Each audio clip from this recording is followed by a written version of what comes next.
Hi and welcome everybody. I've just decided to do a little live. I'm looking like I've been dragged through the hedge backwards, and I actually have, to be quite honest. I've been out and about here in Avalon. I have been out and about in the land. Look at the weather. It is utterly glorious. I am blinded by the sun, and quite frankly, I haven't got a coat on either. It's gone really warm here in Avalon, and I'm just gonna talk a little bit about graceful manifestation, because I know a lot of people are really worried about what's going to happen in the new year. I know a lot of people are listening to the newscasts. A lot of people are listening and reading the news, and I know that people are frightened. So here in our tradition, we follow the Rauhnächte. It's a mix and match of Celtic, Germanic traditions and British traditions, but Rauhnacht for me is very important. The Rauhnächte are the 12 nights between Christmas Eve and the 6th of January.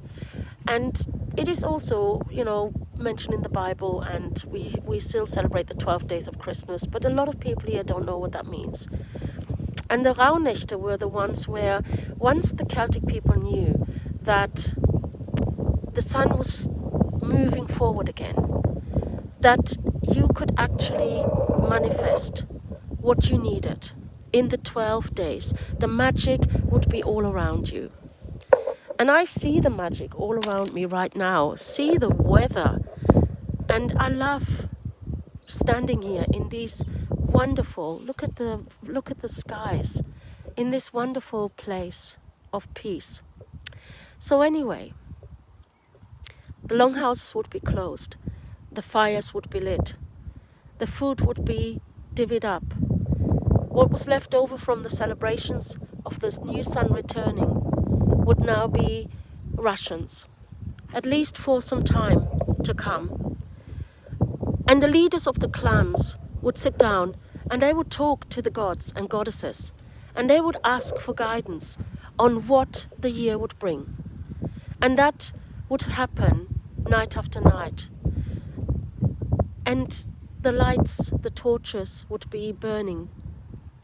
And every night an offering would be made. And I love that idea. So I do that myself. And I have had a good year. And I want to talk to you a little bit about graceful manifestation. Sometimes people ask for things that are not good for them. But not everything you ask for will be denied. If it's good for you, I know this myself, the gods and goddesses will provide, and I have faith in that. So this year, 2022, I was gifted with so much abundance and so many beautiful students and my 2 beautiful grandchildren. And I thought 2022 was going to be an amazing year at the beginning, and it has been. It's been an amazing year. And as it's coming to an end, I'm thinking, what's 2023 going to bring? And one of the things that I don't want to go into, that I don't want anyone to go into, is the fear places. In 2010, when I first came to Avalon to live, I've been here for years and years and years. My children went to school not far from here.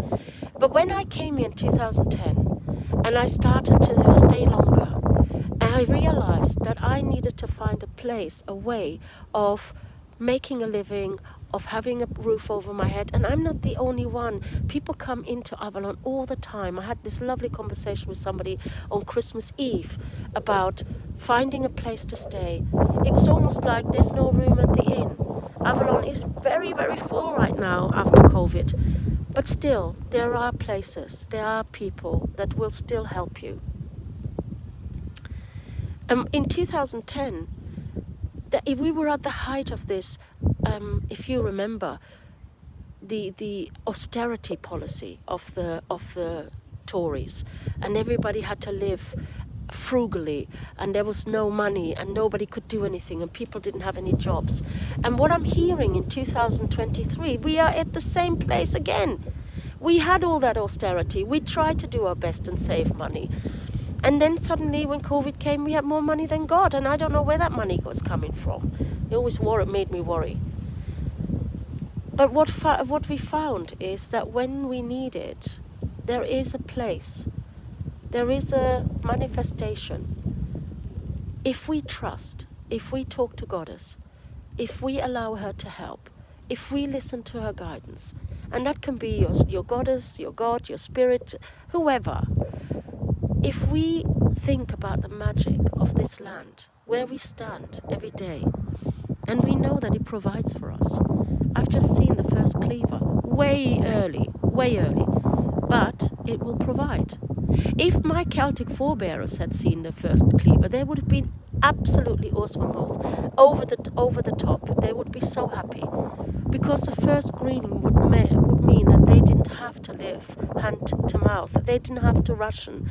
That nature was coming back to provide, and so they would be celebrating that back again. And we have to celebrate.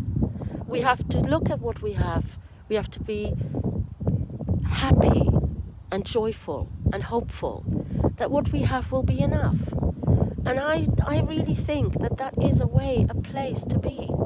So for me, this Rauhnächte is about, what do I want to manifest in 2023 gracefully?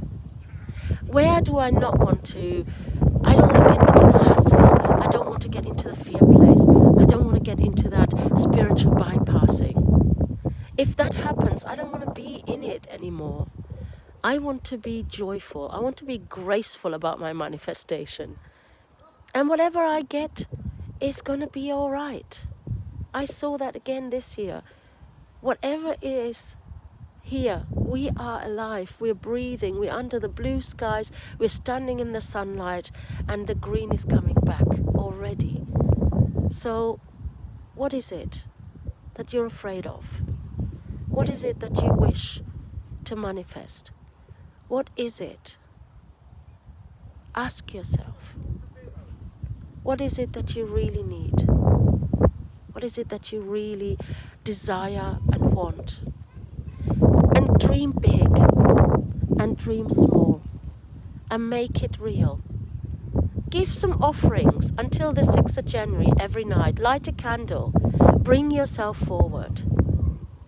And think, what is it that I can manifest without compromising my soul, my spirit? What can I do that isn't necessarily for corporate, that isn't necessarily to fill somebody else's pockets? Think outside the box. Think about co-creation with others. Think about becoming independent. Find work and pay yourself. Become a soul trader. Become a micro provider. That's the latest thing. It's a wonderful thing. And that will be our freedom when we're no longer wage slaves, when we no longer listen and only manifest what somebody else gifts us. You have all got talents. You all have, magic in you. If we trade with each other rather than give the big boys our money, when we swap, when we become a culture of swapping things, everybody has things that they don't really use anymore. Can you imagine markets where people just swap things? I'm not a dreamer. I know we have to come out of this and we have to think differently. The capitalist way, the way that people are working now isn't going to be enough. It's not going to be right anymore. So now think. You have the goddess-given inspiration within you. What talents, what gifts do you have that you could co-create with others and manifest gracefully? I hope that you will be very, very blessed this year. I hope this cycle of the new sun is going to bring you the freedom from fear. That's the greatest freedom of all, the freedom from fear. Go for walks, clear your mind, breathe the air, and think, how do I want to manifest gracefully? and talk to Goddess, you'd be amazed how pragmatic the gods can be. They will provide you with what you need. Not always what you want, but certainly with what you need. On this beautiful Rauhnacht, I wish you many blessings, and I hope and trust that you will dream in what makes you manifest gracefully in 2023. Blessed be.